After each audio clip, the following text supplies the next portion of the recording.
दोस्तों, आज मैं बात कर रही हूँ उन सहेलियों की, उन दोस्तों की जो मेरी हम उम्र है, जो रोज अपने कामों के जरिए अपनी जिम्मेदारी को बखूबी निभाती हैं और जिनसे उन्हें खुशी भी मिलती है और ये अच्छी बात भी है। पर आज मैं बात कर रही हूँ उन सपनों की जो हमने देखे थे, जो हमारे रोज के काम में कहीं खो गए। तो अब वक्त है उन सपनों को पूरा करने का। जैसे मैं अपने आर्ट प्लेटफॉर्म के जरिए मैं अपने सपने और अपनी इच्छाओं को पूरा करती हूँ। आज मैंने जो आर्ट पीस बनाया है वो मैंने सोचा नहीं था कि जहाँ मुझे लगाना है वहाँ लग पाएगा। तो आइए शुरू करते हैं इस आर्ट पीस को बनाने से लेकर लगाने तक की जर्नी। तो आइए अब स्टार्ट करते हैं इस आर्ट पीस को बनाना। तो सबसे पहले मैं आपको जानकारी दे रही हूँ बेस के बारे में। ये MDF सर्कल बोर्ड है और इसका साइज है 24 इंच। इस साइज का आर्ट पीस मैं पहली बार बना रही हूँ आपके साथ। वैसे तो बनाए हैं पर आपके साथ पहली बार बना रही हूँ। अब मैं आपको बताती हूँ इसके डिज़ाइन के बारे में। तो सबसे पहले हमने यहाँ सर्कल बनाए हैं, 2 से 3 सर्कल हैं। उसके ऊपर हमने फ्लावर का डिज़ाइन बनाया है जो इस आर्ट पीस का मेन डिज़ाइन है। इसको मैंने बहुत हैवी लुक देने की कोशिश की जिससे कि ये वाला सर्कल एकदम से अलग दिखे। तो छोटे सर्कल के बाद में ये डिज़ाइन बनाया और उसके बाद में एक बड़ा सर्कल बनाया है जिसे मैंने खाली छोड़ा है और उसके बाद लास्ट में जो सर्कल है उसके अंदर ब्लॉक बनाए हैं। तो सारा डिज़ाइन मैंने एक इस तरीके से लिया है जिससे कि जो डिज़ाइन है वो बिल्कुल क्लियर दिखे, फ्लावर वाला पार्ट भी एकदम क्लियर दिखे और जो ब्लॉक हैं वो भी बहुत सुंदर दिखे। तो आइए, डिज़ाइन तो बता दिया, अब हम स्टार्ट करते हैं क्ले से। तो क्ले के दोनों पार्ट लेने हैं, दोनों को अच्छे से मिक्स करना है और उसकी डोरी बनानी है। ये तो मैं आपको हमेशा बताती हूँ और यहाँ भी बता रही हूँ, ठीक है। इसके बाद में हमने बनाई है डोरी। तो आज हम यहाँ बहुत लंबी लंबी डोरी बना रहे हैं क्योंकि बड़ा आर्ट पीस है, डोरी भी बड़ी लगनी है। तो कोशिश कर रही हूँ कि जॉइंट कम से कम आए और मैं बड़ी से बड़ी डोरी बेल करके लगा पाऊँ। थोड़ा टाइम लगा, डोरी को एक सा करने में भी टाइम लगा क्योंकि बड़ी डोरी की थिकनेस को एक सा करने में थोड़ा सा तो टाइम लगता है। देखिए मैंने कितनी लंबी लंबी डोरियाँ बेली हैं। तो पहला सर्कल पूरा हो गया इस डोरी से और इस लंबी डोरी से मेरा सेकंड सर्कल भी पूरा हो गया था। तो एक बार मैंने लंबी डोरी बेलने के बाद 2 सर्कल पूरे कर लिए। अब हम बनाएंगे थर्ड सर्कल। तो यहाँ मैं बता दूँ, सबसे पहले मैं सर्कल को कंप्लीट कर रही हूँ। जब कोई बड़ा आर्ट है तो मैं पार्ट में डिवाइड कर लेती हूँ कि कौन से पार्ट को हम सबसे पहले कंप्लीट कर ले। क्ले लगाने के बाद में अगर आपको डिजाइन देना है तो आपको मालूम होना चाहिए कि थोड़े से गीले पर ही डिजाइन आता है। बहुत ज़्यादा गीले पर तो नहीं देते, लेकिन हल्का सा गीला रहता है तभी हमें डिजाइन देना है। तो साथ साथ डिजाइन भी देती जा रही हूँ जिससे कि डिजाइन भी कंप्लीट होते जाए। अगर क्ले ड्राई हो गया तो कोई भी डिजाइन नहीं बन पाएगा। तो सबसे पहले 3 सर्कल कंप्लीट किए और तीनों को डिजाइन के साथ भी कंप्लीट कर रही हूँ। हाँ, थर्ड सर्कल के अंदर मैंने थोड़ा सा डिफरेंट डिजाइन दिया है।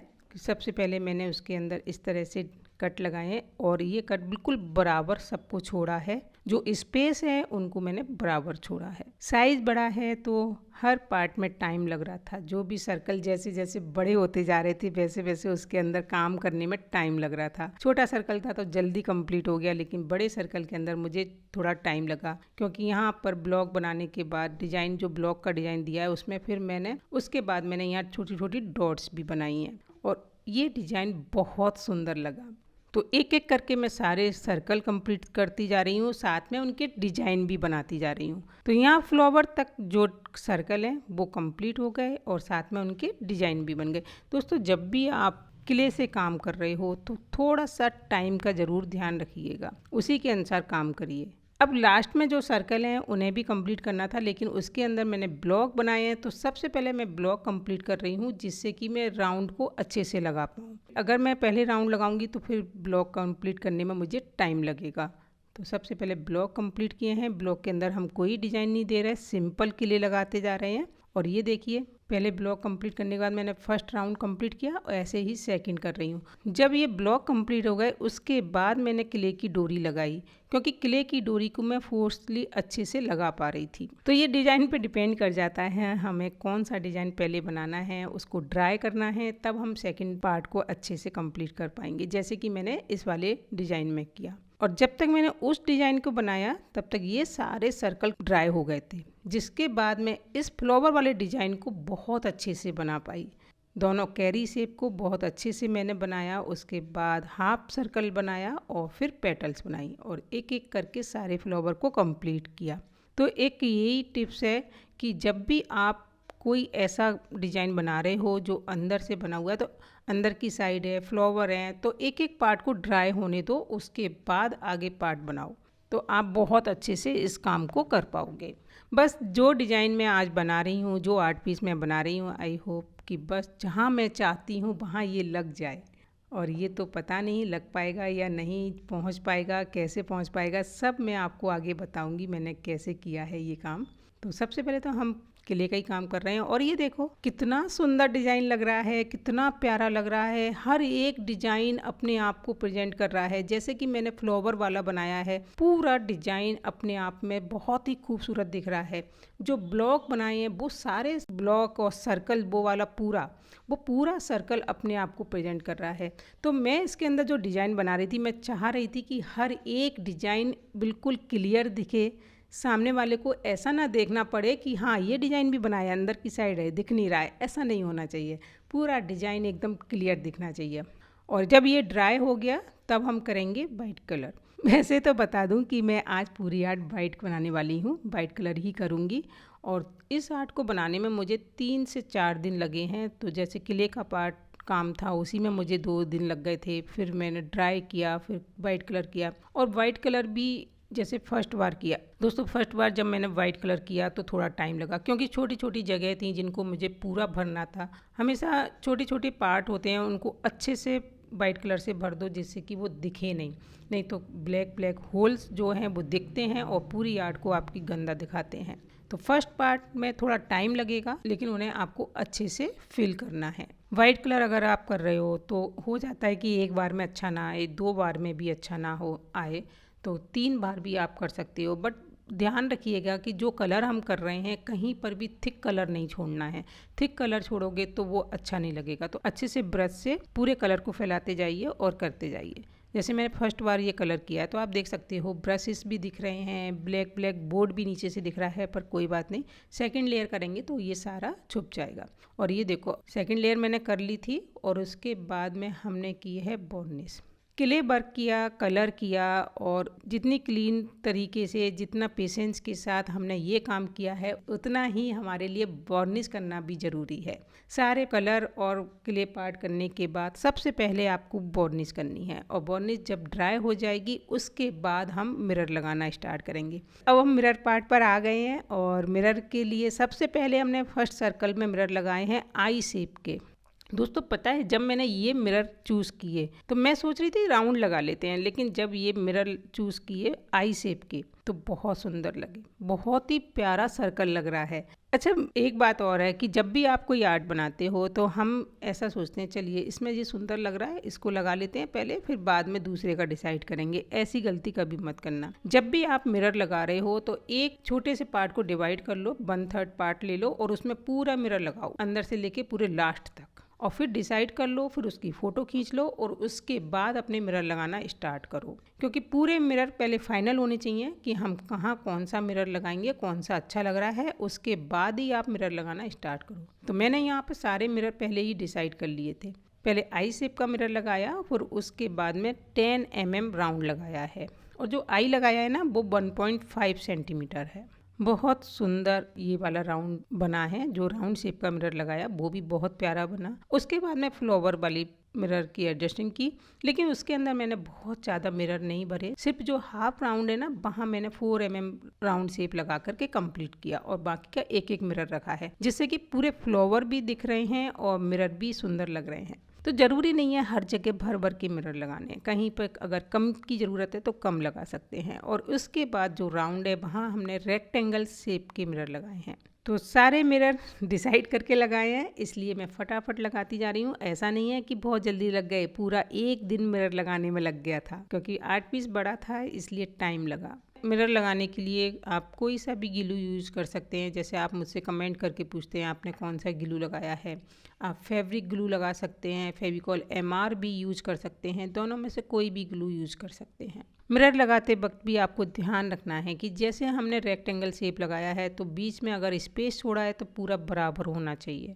क्योंकि फिनिशिंग के साथ अगर मिरर की एडजस्टिंग होगी तो बहुत सुंदर लगेंगे। अगर टेढ़े मेढ़े जरा भी मिरर लगे तो आपकी आर्ट में बिल्कुल क्लियर दिखेंगे, और फिर यकीन मानो जब बाद में आप जब भी आर्ट देखोगे ना, आपको लगेगा अरे उस टाइम ध्यान दे लिया होता तो शायद ये लाइन अच्छी बन गई होती, है ना। ऐसा लगता है बाद में। इसीलिए जब भी आप काम कर रहे हो, जितना टाइम है उतना ही काम करो। और जो ब्लॉक बनाए हैं उसके अंदर मैंने रेक्टेंगल थोड़ा बड़ा साइज का रखा है, और ये रेक्टेंगल बड़े साइज का रखने से इस आर्ट पीस को और भी बड़ा दिखा रहा था, बहुत ही सुंदर लुक दिखा रहा था। क्योंकि लास्ट में मैंने जो डिजाइन ब्लॉक वाला बनाया है ना, वो पूरे आर्ट पीस को काफ़ी ब्रॉडनेस दे रहा था, बहुत ही सुंदर। और उसके बाद फिर हमने सर्कल लगाए हैं, और ये सर्कल भी 1.5 mm का है, तो काफ़ी बड़ा सर्कल था और बहुत अच्छा लग रहा है। दोस्तों क्या होता है, जब हम बनाते हैं ना तो हम मेहनत कर रहे हैं तो हमें तो बड़ा मज़ा आता है कि हाँ अच्छा लग रहा है, लेकिन मेरी आर्ट कैसी बनी है ये तो आप ही बताते हो कमेंट करके। तो आप मुझे कमेंट करके ज़रूर बताइएगा कि जो मिरर की प्लेसिंग मैंने की है वो कैसी लगी। चलिए अब हम जो एक राउंड मैंने छोड़ा है ब्रॉड वाला, उसके अंदर हम अपने नंबर्स लगाने वाले हैं। तो सबसे पहले दोस्तों मैंने यहाँ पर मोल्ड लिया और मोल्ड के अंदर नंबर बनाए। तो मुझे लग रहा था कि पूरा वाइट बनाया है, तो चलिए हल्का सा ग्रीन कलर है इसके नंबर बनाते हैं। बट मैंने इसके नंबर बनाए तो ये बिल्कुल अच्छे नहीं लगे, रखने में भी मज़ा नहीं आ रहा था, डलनेस जा रही थी। तो फिर इसके बाद तो दोस्तों मैंने जिस तरह से ग्रीन कलर के नंबर बनाए थे रीजन से, उसी तरीके से ये रेड पिगमेंट डाल करके रीजन के नंबर बनाए हैं, और इनको यहाँ मैंने एडजस्ट कर लिया। और उसके बाद थोड़ा सा रीजन मिक्स किया है, उसके अंदर गोल्डन फॉइल मिक्स की। गोल्डन फॉइल को अच्छे से मिक्स करना है और पूरे नंबर्स वाले जो राउंड है उसके अंदर फिल कर दिया। साथ ही जो हमने नाइस क्राफ्ट लिखा है उसके अंदर भी हल्का सा मैंने फिल कर दिया है। और आप देख सकते हो रीजन डालने के बाद में घड़ी का लुक और भी ज़्यादा सुंदर दिख रहा है, बहुत ही प्यारा लग रहा है। आइए अब घड़ी लगाकर देख लेते हैं कैसा लग रहा है। तो ये तो देखिए पहले पूरा लुक, हर एक डिजाइन बहुत ही सुंदर, सारे डिजाइन अपने आप में बहुत ही प्यारे लग रहे हैं। और फाइनल लुक कैसा लग रहा है ये देखिए, बहुत सुंदर लग रहा है, बहुत ही प्यारी वॉच बनकर तैयार हो गई है। तो आइए अब देखते हैं इस वॉच को मैंने कहाँ लगाया है और कैसे मैं इस वॉच को वहाँ लेकर गई। तो दोस्तों घड़ी हमारी यहाँ तक कंप्लीट हो गई। अब मैं आपको बताती हूँ ये घड़ी मैंने कहाँ के लिए बनाई है। दोस्तों जैसे मैंने आपको पहले भी बताया है, मैंने बहुत सारी घड़ी बनाई है और काफ़ी सारे मंदिरों में लगाई हैं। और ये पर्टिकुलर घड़ी एक जगह के लिए बनाई है जहाँ मैं बहुत ज़्यादा जाती हूँ, और वो है शिरडी के साईं बाबा। ये घड़ी मैंने वहीं लगाने के लिए बनाई है। तो घड़ी तो मैंने बना ली, जैसे ही मैंने अपनी जर्नी शुरू करी वहाँ शिरडी जाने की, लेकिन जैसे तैसे मैंने अपनी घड़ी को पैक किया और उसे मैं अच्छे से रख के भी ले गई। ले जाकर हम वहाँ साईं आश्रम में रुके और वहाँ हमने थोड़े से फ़ोटो खींचे, जिससे कि ये सारी यादें हम हमेशा अपने साथ रखेंगे। काफ़ी अच्छे अच्छे फ़ोटो खींचे, और ये फ़ोटो मैंने अपने जो मेरा ग्रुप है, जो मेरे यहाँ काम करते हैं, सबके साथ मैं वहाँ गई थी और सबके साथ हमने फ़ोटो लिए।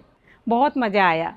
लेकिन अब डर था क्या ये घड़ी मंदिर में लग पाएगी, क्योंकि देखो क्या होता है कि इतनी बड़ी जगहों पर हर चीज़ की एंट्री नहीं मिलती है, सोच समझ के ही वो लोग इन चीज़ों को लेते हैं। तो मैंने क्या किया था, मैंने घड़ी के अंदर कहीं कुछ नहीं किया, पीछे भी बस सिर्फ मैंने मशीन लगाई थी। ऐसा नहीं था कि उस मशीन को कवर करने के लिए कुछ लगाया हो, मैंने नहीं लगाया, क्योंकि मुझे लग रहा था कि वहाँ पर थोड़ी सी चेकिंग तो होगी, तो डाउट रहेगा, तो फिर इस घड़ी को भी नुकसान हो सकता है। तो मैंने सिर्फ मशीन लगा के छोड़ दी थी और उसके बाद मैं उस घड़ी को लेकर गई।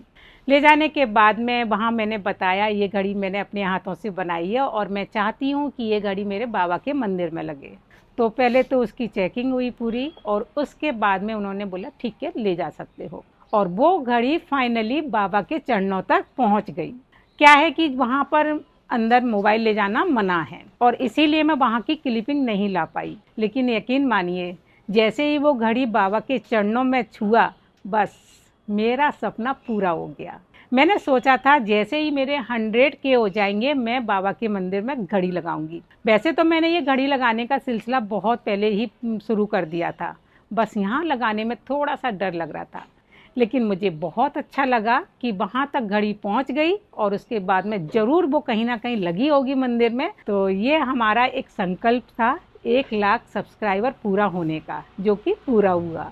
तो ये घड़ी आपको कैसी लगी मुझे कमेंट करके बताइएगा, और इस घड़ी के अंदर आपको क्या अच्छा लगा वो भी कमेंट करके बताइएगा। मिलते हैं एक नई वीडियो के साथ, एक नई आर्ट के साथ। Bye bye.